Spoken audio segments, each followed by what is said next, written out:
Eu creio que de tudo que nós temos de mais precioso nessa vida, os filhos ocupam um lugar mais que especial. Todos nós amamos muito, muito os nossos filhos e queremos dar o melhor para eles. E não há nada melhor para darmos aos nossos filhos do que darmos Jesus, do que darmos a eles o Evangelho, a salvação, a vida eterna em Cristo Jesus. E eu quero então compartilhar com os irmãos, porque quando a gente se encontra com Jesus, são encontros transformadores para a família. E eu quero aprender sobre um encontro extraordinário, especial, que o Senhor Jesus teve com um homem chamado Jairo. Um homem chamado Jairo.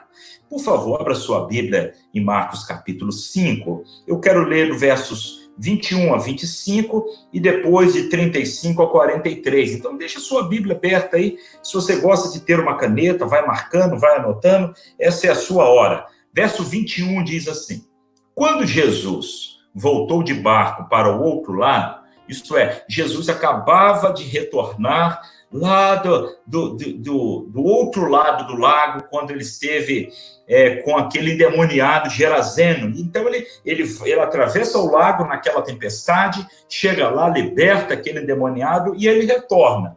Quando Jesus voltou de barco para o outro lado, estando à beira-mar, uma grande multidão aglomerou-se perto dele. E então chegou um dos chefes da sinagoga, chamado Jairo, e logo que viu Jesus, prostrou-se aos seus pés e lhe rogava com insistência: minha filhinha está prestes a morrer, rogo-te que venhas e lhes imponhas as mãos para que seja curada e viva. E Jesus foi com ele. Até aqui, por enquanto, para a gente pensar um pouco sobre o encontro de Jesus com Jairo, ou o encontro de Jairo com Jesus. O texto nos fala de um homem aflito. O texto nos fala de um homem que estava vivendo uma situação dramática na sua casa. É isso mesmo, a sua filhinha, que a gente vai ver mais à frente, ela era de quase 12 anos, a sua filhinha estava prestes a morrer. Havia um drama na família de Jairo. Havia uma situação terrível. E é nessa circunstância que Jairo se encontra com Jesus. E a presença de Jesus, o encontro de Jesus é transformador na vida de Jairo. Vamos pensar primeiramente quem é Jairo. Olha para a sua Bíblia e descubra comigo quem era esse cidadão chamado Jairo. Em primeiro lugar, o texto nos informa que ele era o chefe da sinagoga. Está aqui no verso 22. O chefe da sinagoga. Se você está usando a revista corrigida ou a versão revista atualizada, talvez esteja o principal da sinagoga ou o príncipe da sinagoga. A nova versão transformadora diz o líder da sinagoga. A NVI diz um dos dirigentes da sinagoga. Fato é que Jairo era um cidadão importante, líder da sinagoga, chefe, príncipe da sinagoga. Olha só, Jairo era um cidadão importante no meio do seu povo. Ele era, consequentemente, como todo homem importante, muito ocupado. Né? Não há ninguém que seja importante para uma sociedade que esteja desocupado. Jairo tinha suas atribuições lá na sinagoga, Jairo tinha muitas reuniões para dirigir, literatura para guardar, para multiplicar, para enviar, e a rotina de Jairo, por certo, muito agitada, muito complexa, diante do fato que ele era o príncipe, o principal líder, o chefe daquela sinagoga. Obviamente que ele era também religioso. Ninguém seria chefe da sinagoga não sendo religioso, não é verdade? Então, Jairo era um homem religioso. Só que, além de ser religioso, ele era temente a Deus. Não é a mesma coisa? Não, não é a mesma coisa. Tem gente que é religiosa, mas não é temente a Deus. Jairo era tanto religioso, no melhor sentido do termo, como era também alguém temente a Deus. A maneira como ele se achega para Jesus, tão respeitosamente, tão reverentemente, mostra que Jairo era alguém religioso, mas alguém piedoso, alguém devoto, temente ao Senhor. E, obviamente, que ele era alguém que valorizava a sua família. Ele tinha uma filha apenas, casado, ele, a sua esposa e a sua filhinha, e Jairo valorizava a sua casa, valorizava a sua família, a ponto de ser eleito como o chefe daquela sinagoga, a ponto de alcançar aquela posição de ser chefe, de ser príncipe, líder da sinagoga. Fosse ele um camarada meio mulherengo, ou alguém que tratasse mal a sua família, não estaria naquela posição. Era alguém casado, suponho, bem casado. Jesus vai falar da sua esposa no final do texto, mas eu quero ressaltar para você exatamente isso aqui. Mesmo sendo um homem importante, ocupado, religioso, temente a Deus, alguém que valorizava a família, alguém que valorizava o seu casamento, mas mesmo assim, Jairo enfrentava lutas na sua casa. Mesmo assim, Jairo enfrentava problema na sua família. Mesmo assim, Jairo enfrentava uma situação difícil, dificílima, com relação à sua filha, a quem ele tanto amava. E ele poderia até entrar numa crise e pensar assim, puxa vida, eu sou um homem religioso, eu estou dedicando a minha vida para as coisas de Deus, eu estou dedicando a minha vida em liderar aqui a sinagoga, como Deus permite que isso chegue na minha família? Aí eu quero dizer uma coisa para você, meu irmão, minha irmã, que todos nós, enquanto estamos aqui neste mundo, estamos sujeitos às intempéries desta vida. Os nossos filhos e filhas, eles não são imunes às adversidades, aos problemas, às lutas, às crises, pelo fato de sermos cristãos.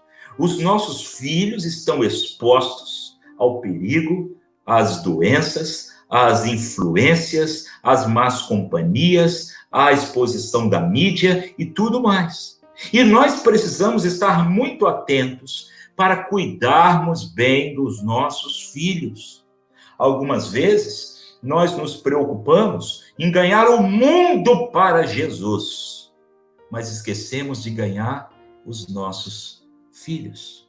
Às vezes eu quero ganhar o Brasil inteiro para Jesus, mas me esqueço de ganhar a minha própria família. Não era o caso de Jairo. Porque uma outra característica que eu vejo é que ele priorizou a sua filha. O texto diz que ele deixou tudo e foi até Jesus. Ele deixou as suas ocupações, ele deixou a agenda que ele tinha aquela semana na sinagoga. Por certo, havia pessoas esperando por ele na sinagoga para resolver algumas questões dos manuscritos bíblicos que ali estavam. Mas Jairo deixou tudo aquilo, deixou toda aquela agenda, ele deixou todos os compromissos, ele cancelou a sua agenda, porque ele entendeu que a sua filha precisava dele naquele momento. Você consegue entender isso? Você consegue compartilhar comigo esse sentimento de Jairo? De alguém que prioriza os seus filhos? De alguém que reconhece que os seus filhos, ou a sua filha, ou os nossos filhos, às vezes se encontram numa situação que exige a nossa presença, que exige a nossa intervenção, que exige a nossa ação. E por conta disso, Jairo deixa tudo aquilo para priorizar a vida da sua filha. Era prioridade para ele naquele momento. E ele investe na vida da sua filha.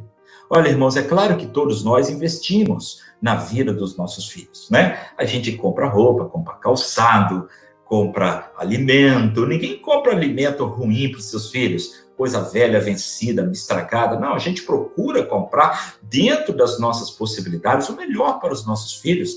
Uma roupinha bonita, um tênis bonito. Tem criança que cresce rápido e perde um tênis, você compra outro, ele cresceu, perdeu de novo, e às vezes você tem que comprar 3, 4 tênis assim, um quase seguido, que ele vai perdendo, não é verdade? E a gente faz isso com alegria quando vê o desenvolvimento dos nossos filhos. A gente investe na educação dos nossos filhos, na escola, no livro, no curso de inglês, enfim, a gente investe financeiramente nos nossos filhos. Só que tem um detalhe: às vezes a gente não investe o nosso tempo nos nossos filhos. Às vezes a gente investe o nosso dinheiro, os nossos recursos, mas a gente não investe a nossa própria vida. Você percebe o que é que Jairo fez? Jairo não paga alguém para ir atrás de Jesus. Jairo não chama um dos seus servos da sinagoga para ir buscar Jesus.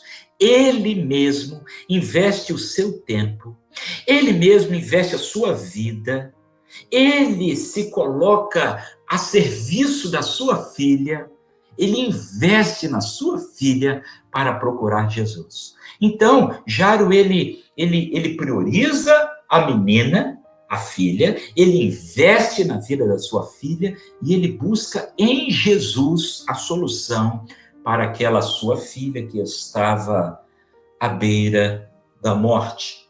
Eu fico pensando, pastor Fabrício, quantos filhos hoje à beira da morte? Quantas crianças? Quantos filhos abandonados? Você vê aquela notícia do jornal, da TV, que uma mãe abandona o seu filho na Lagoa da Pampulha, outra abandona o seu filho no lixão, lá em Guarulhos, outra abandona o seu filho atrás da rodoviária de não sei onde. Não é desses que eu estou dizendo. Não. O que mais me impacta, o que mais me entristece, não é esse tipo de abandono que é terrível, mas são aqueles filhos abandonados dentro de casa. Crianças abandonadas, deixadas dentro de casa. A sorte de uma babá, ou às vezes pega um tablet, um celular, dá o celular para a criança, dá o tablet para a criança, para distrair, para ver se essa criança me dá sossego. E a criança passa o dia inteiro olhando aquele tablet, vendo, sabe Deus o quê? Ou então, abandona-se a criança na frente de uma televisão e a televisão enche a cabeça daquela criança. Depois essa criança cresce, começa a jogar joguinhos, videogames. Eu não sou contra videogame, nada disso não. Mas tem criança que exagera. Irmãos, eu conheço juniores e adolescentes que eles nem olham no nosso olho, não. Eles só olham para baixo, assim, ó. E parece que não tira o olho do videogame. Não sabe nem conversar. Não sabe interagir, não sabe se relacionar. Isso é um problema dos nossos dias. Crianças abandonadas à pornografia. Porque no seu celular você tem na palma da mão, naquela criança, acesso à internet e a tudo que não presta, de pornografia, de nudez, de prostituição na internet. Quando mais a gente vê maiorzinhos entregues à droga, à bebida, ao vício, filhos de crentes, filhos de diáconos, filhos de pastores, filhos de missionários, entregues, perdidos no crime, nas drogas. Isso é terrível, meus irmãos. Quando mais eu vejo aqueles que vão para a universidade e aquela menina linda, aquele rapaz lindo, junior, adolescente, envolvido na igreja, quando vai para a universidade sem preparo nenhum, então ele é destruído pelas ideologias anticristãs, muitas vezes ateístas, evolucionistas, que detonam a fé, que detonam a igreja, que detonam o evangelho, que detonam o cristianismo. E aquele jovem, aquela moça e aquele rapaz fica completamente perdido e se perde, e não são poucos os casos que a gente conhece de gente que se perde. E ainda abusos físicos, abusos emocionais, abuso de palavras e até mesmo abuso sexual. Quantas crianças abandonadas ao abuso? Poderia dizer ainda, crianças vítimas de divórcio. Pai e mãe que se divorciam e acham que o problema é deles, mas não é deles. Apenas porque afeta a vida daquela criança ou daquelas crianças. E as crianças sofrem. E crescem, às vezes, numa família sem Deus. Preste atenção nisso, meu irmão, minha irmã, porque às vezes a criança cresce numa família sem Deus. Uma família religiosa, uma família evangélica, uma família que vai ao culto, mas que durante a semana não se fala de Deus, não se ora, não se lê a Bíblia, não se faz culto, não se ensina a criança o caminho que ela deve andar. Ela cresce sem Deus, sem Bíblia e sem Jesus. Crianças à beira da morte, semelhante à filha de Jairo. E quantos, de fato, já morreram mesmo, porque estão espiritualmente mortos, separados, já perderam a fé, já se debandaram mesmo para o lado que não deveria ir. E a gente chega no mês de maio com essa proposta, Jesus transforma a minha família. E então a proposta de hoje, Jesus transforma meus filhos. Olha, nada está perdido. Com Jesus há esperança sempre. Jesus transforma. Nós cremos nisso, nós pregamos isso, nós de todo o nosso coração acreditamos que Jesus pode transformar a vida dos nossos filhos, seja bebezinho, seja grande, seja adolescente, jovem, adulto, casado. Jesus transforma os nossos filhos. E eu quero aqui destacar rapidamente com os irmãos 3 coisas. Quero destacar 3 experiências fantásticas que eu observo aqui na vida de Jairo. Em primeiro lugar, anote aí se você quiser, Jairo vai ao encontro de Jesus. Preste atenção, como que Jesus pode transformar a minha família? Qual a solução? Como que Jesus faz isso? Jesus transforma a minha família quando eu vou ao seu encontro. Jairo vai ao encontro de Jesus. O verso 22, olha aí na sua Bíblia, está escrito assim, então chegou o chefe da sinagoga. Olha, se chegou é porque foi, não é verdade? Se chegou é porque ele saiu. Ele saiu de casa para o encontro com Jesus e chegou ao encontro com Jesus. Você percebe que Jairo, ele toma uma iniciativa. Ele dá o passo em direção a Jesus, ele sai do seu status quo, ele sai da sua situação estabelecida, ele deixa a sua casa, ele deixa a sinagoga e ele vai ao encontro de Jesus até que chega ao encontro de Jesus. Ele se desloca para buscar Jesus, ele se esforça, ele procura por Jesus. O texto ainda diz que logo que ele viu, se ele viu, é porque ele já chegou procurando. Cadê Jesus? Onde está Jesus? Ali está Jesus. E quando ele vê Jesus, ele se aproxima. Preste atenção, a sequência dos verbos aqui que denotam a atitude de Jairo. Ele vai até Jesus, ele chega para Jesus, ele vê Jesus, e depois o verso 22 diz que ele se prostra aos pés de Jesus. Quando Jairo vai ao encontro de Jesus, e ele vê Jesus, ele reconhece a divindade e a autoridade de Jesus. Ele se prostra, ele se ajoelha. Ele reconhece que o Senhor Jesus está ali diante dele, todo-poderoso, poder ilimitado para fazer tudo, inclusive restaurar a situação da sua filha. Será que é assim que nós temos chegado em oração ao Senhor Jesus? Crendo que ele é poderoso para restaurar, para mudar a situação, para fazer um milagre. Ele chega, ele se prostra diante da divindade, do poder ilimitado, da autoridade do Senhor Jesus. E ele abre o coração. Preste atenção nisso aqui. Jairo abre o coração para Jesus. Coisa que nós precisamos fazer. O verso 23, ele diz, e rogava-lhe com insistência. Jairo não fica ali cheio de protocolos, mesmo ele sendo o chefe, o príncipe da sinagoga. Ele abre o coração, ele rasga o coração. Ele não fica cheio de termos técnicos, cheio de formalidades. Não. Ele abre o coração para Jesus. Meu irmão, minha irmã, abra o coração para Jesus. Procure Jesus. Vá até Jesus. Vá ao encontro, na busca de Jesus. Prostre-se diante de Jesus, rasgue o seu coração diante dele. O texto diz, olha no verso 23, que ele rogava com insistência, com insistência, com insistência. Ah, Jesus, por favor, Jesus, a minha filhinha, Jesus é a minha filhinha, ela está prestes a morrer, eu te rogo, venhas e lhe imponhas as mãos para que ela seja curada e viva. Jesus, transforma minha filha, Jesus, transforma minha filha, por favor. Ele abre o coração, ele se derrama diante de Jesus. E Jesus atende o seu clamor. Olha como é o verso 24. Jesus foi com ele. Preste atenção. Não há ninguém que procure Jesus e que não seja correspondido.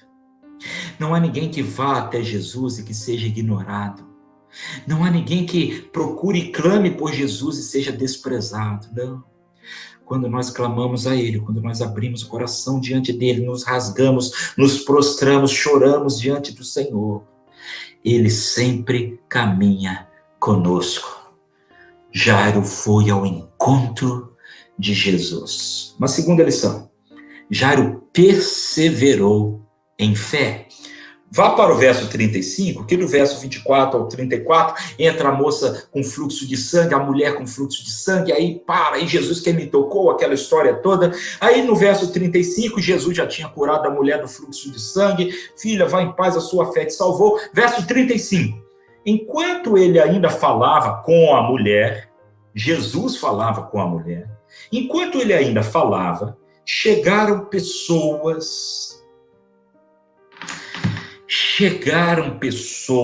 da casa do chefe da sinagoga.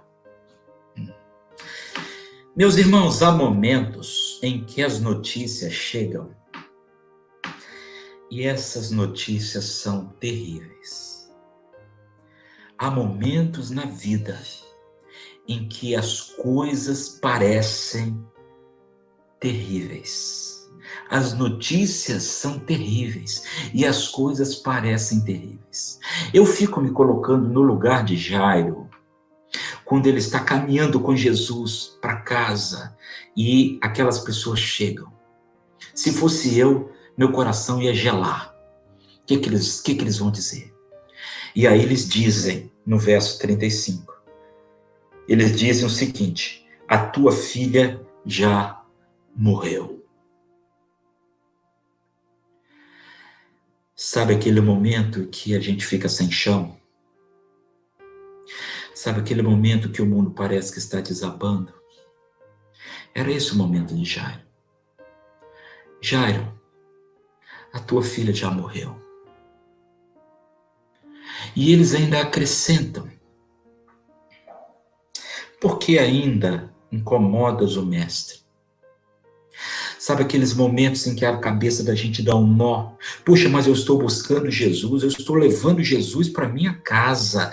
E agora eles dizem que a minha filha morreu e que eu não posso mais, que eu não devo mais incomodar o mestre.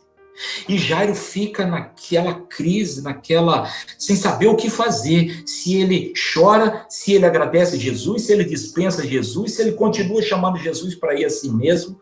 Há momentos da vida da gente em que as notícias são tristes, as coisas parecem terríveis, a gente fica sem chão, a gente fica confuso, sem saber o que fazer, sem saber o que pensar, sem saber nem o que pedir a Deus. Você já passou por isso? Você não sabe nem direito o que pedir a Deus. E há momentos em que a gente fica com muito medo. Há momentos em que a gente fica desesperado. Isso é do ser humano.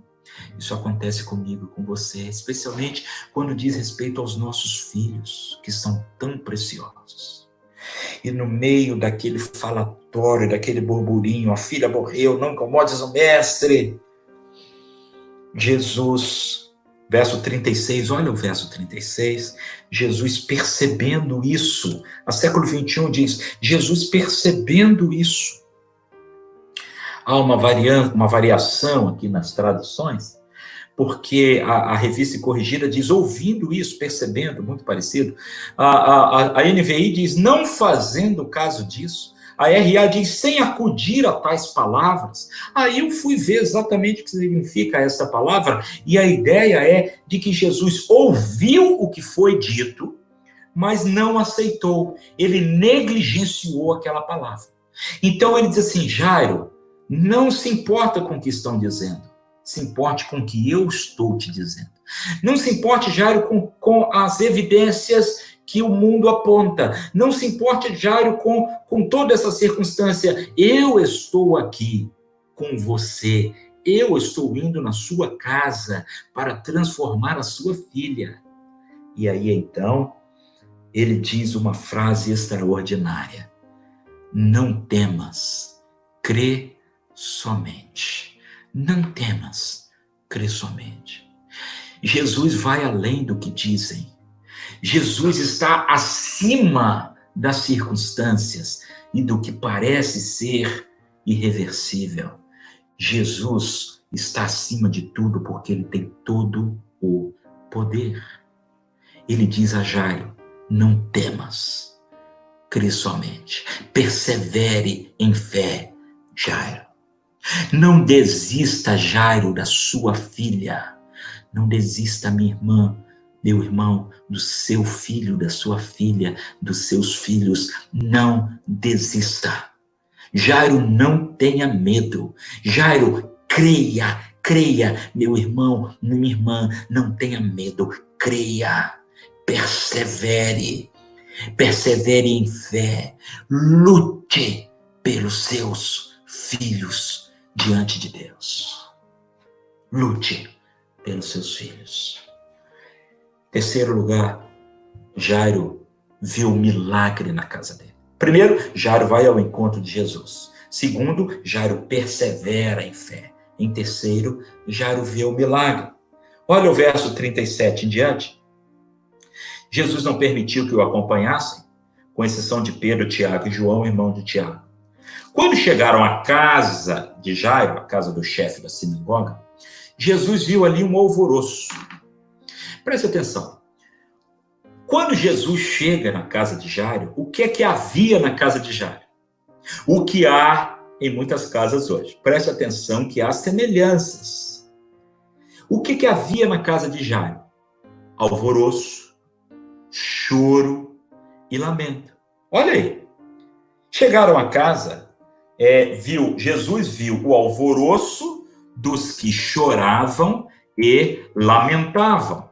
Preste atenção que o choro tomou conta, o alvoroço encheu a casa, o lamento tomou... Olha, há muitas casas hoje assim. Choro, alvoroço e lamento. Mas preste atenção, o que Jesus faz.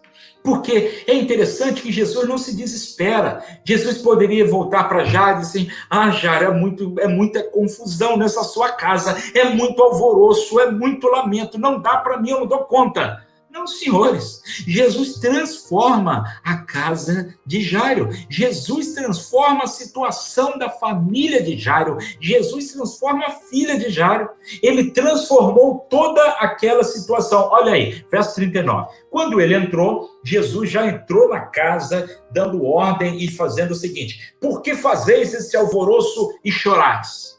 Primeira coisa que Jesus faz quando entra na casa é acabar com o alvoroço. Talvez a sua casa esteja cheia de alvoroço aí, meu irmão, minha irmã, olha para mim aqui. Talvez a sua casa esteja cheia de alvoroço. E talvez esteja na hora de Jesus botar jeito nesse alvoroço e acabar com esse alvoroço, acabar com esse choro, acabar com esse lamento. Jesus chega e diz assim, por que estão fazendo esse alvoroço e chorais? A menina não está morta, está dormindo. No verso 40, diz que eles começaram a zombar de Jesus. Começaram a rir de Jesus. Porque Jesus disse que ela não estava morta, que ela estava dormindo. Verso 40, começaram a rir dele.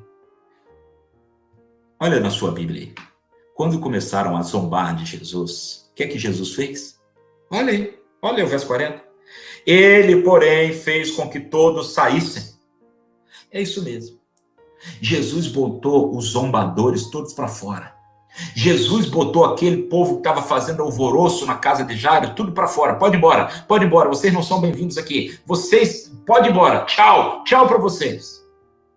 Às vezes nós precisamos fazer isso. Botar para fora aquilo que está causando alvoroço dentro de casa. Botar para fora aquilo que está causando confusão dentro de casa. Botar para fora aquilo que é motivo de escárnio. Algumas novelas ridículas, filmes, séries ridículas. Eu não vou nem falar desse tal de Big Brother, que eu tenho certeza que ninguém da Hope assiste Big Brother. Mas tem gente por aí que precisa botar essa coisa para fora de casa. Acabar com isso dentro de casa. Jesus botou os zombadores para fora de casa. Sim ou não? Olha aí o verso 40. E aí depois, Jesus pega quem? Quem é que Jesus pega no verso 40? Ele tomou consigo o pai e a mãe da menina. A menina já estava morta. Mas era o momento em que Jesus precisava tratar daquela família. Pai, mãe e filha.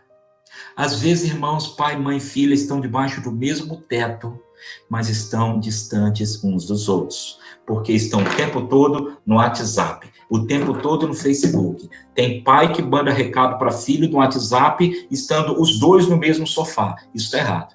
Marido que fala com a mulher pelo WhatsApp, os dois deitados na mesma cama. Isso está errado. Jesus pega o pai e a mãe da menina para dizer assim, olha, vem cá, esse problema aqui é de vocês. Eu estou aqui para ajudar. Eu estou aqui para ajudar, eu estou aqui para resolver, eu estou aqui para fazer um milagre. Mas a questão aqui é com vocês. É pai, mãe e filha que precisa estar junto. E eu acho interessante que além de pai, mãe e filha, Jesus permitiu que aqueles apóstolos também estivessem. Pedro, Tiago e João. Pedro, Tiago e João, os mais próximos dele. Às vezes, pai, mãe e filha precisa de um apoio, precisa de uma orientação espiritual, precisa de ajuda.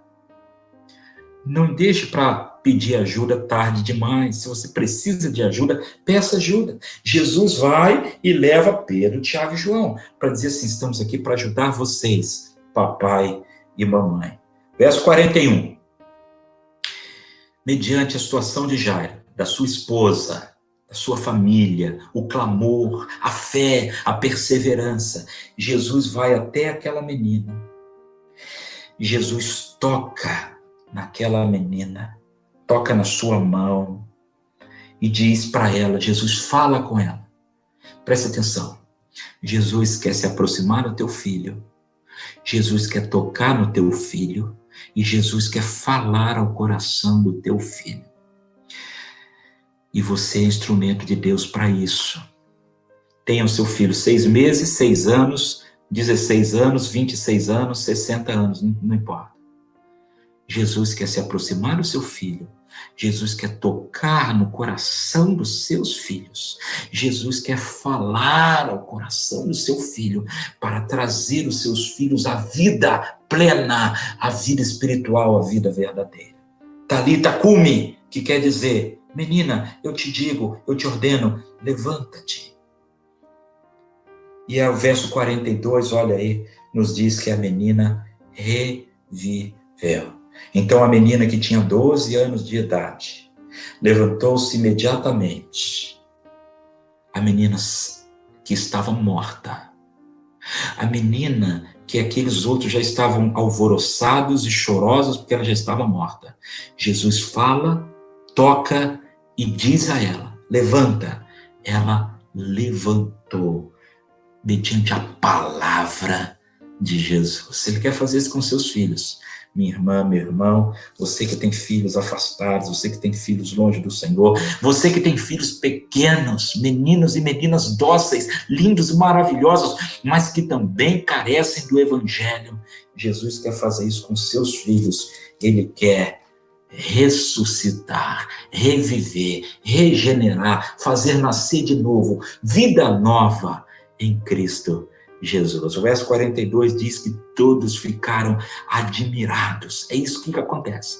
Quando Jesus entra na casa e transforma uma família, há uma admiração, há um espanto, há uma alegria, há um ânimo, um motivo de glória entre todas as pessoas por aquela família que foi restaurada, transformada por Jesus. Último versículo, para a gente terminar. Jesus ordenou expressamente que ninguém soubesse disso e mandou que desse de comer aquela menina. Preste atenção. Olha que interessante isso aqui. Jesus ressuscitou a menina, coisa que nem Jairo nem a esposa poderiam fazer. Mas depois Jesus mandou que eles dessem de comer para a menina. Isso é obrigação do pai, isso é obrigação da mãe, é cuidar dos filhos. Em outras palavras, Jesus estava dizendo assim: Jairo, cuida da tua filha agora. Mãe, cuida da tua filha, cuida dela. E às vezes, irmãos, a gente cuida das coisas dos nossos filhos. Às vezes a gente cuida da roupa, cuida da casa, cuida da cama, cuida da escola, cuida do boleto da escola, mas às vezes a gente não cuida dos nossos filhos. E Jairo disse assim, Jesus disse a Jairo, cuide, Jairo, mamãe e papai, cuidem da sua criança. É interessante que Jesus, ele transformou completamente aquela situação. Ele restaurou a família de Jairo. Ele restaurou a filha de Jairo. E ele quer fazer a mesma coisa conosco hoje. Então, não desista dos seus filhos. Não desista. Evangelize seus filhos. Fale de Jesus para os seus filhos. Em todo o tempo. A tempo e fora de tempo. Com sabedoria, na linguagem deles. Seja ele uma criança, um junior, um adolescente, um jovem, um adulto. Do jeito certo, na estratégia certa. Fale de Jesus. Ore pelos seus filhos. Clame insistentemente como Jairo fez. Testemunhe, dê bom exemplo. Seja o melhor exemplo para os seus filhos de quem ama Jesus e busca e obedece a palavra de Jesus. Ensine os seus filhos a palavra de Deus. Leve os seus filhos a Jesus. Preste atenção nisso. Você que tem os seus filhos pequenos, o privilégio de levar seus filhos a Jesus deve ser seu como pai e mãe. Não transfira isso para o pastor Fabrício, para a irmã Samara, para os líderes de criança. Não, isso é privilégio seu, papai e mamãe. Ganhe, discipule os seus filhos. Leve os seus filhos a Jesus. Dedique-se a Ele, invista a sua vida, não apenas o seu dinheiro. Invista a sua vida, invista o seu tempo. Priorize, valorize, dê o melhor, não é o melhor tênis, dê o melhor, não é a melhor roupa, dê o melhor, não é a melhor escola apenas, dê o melhor de tudo, dê Jesus, dê o Evangelho, dê as palavras de vida eterna, e que Jesus transforme a sua família, que Jesus transforme os seus filhos, os nossos filhos, para a glória do seu nome. E preste atenção, você que está ouvindo a gente aqui. Você que às vezes o seu pai ou sua mãe está orando por você faz tempo. E você sabe que você precisa voltar. E você sabe que você tem uma mãe que ora por você. E você sabe que você tem um pai que ora por você. Você sabe que você precisa tomar a sua decisão com Jesus. Jesus quer fazer um milagre hoje na sua vida. Ele quer tocar no seu coração. Ele quer falar ao seu coração para você reviver como aquela mocinha reviveu. Então abra também o seu coração para Jesus e receba a Jesus como seu Salvador. Vamos orar? Pai querido, obrigado pelos filhos que o Senhor nos deu, presentes tão preciosos, herança preciosa.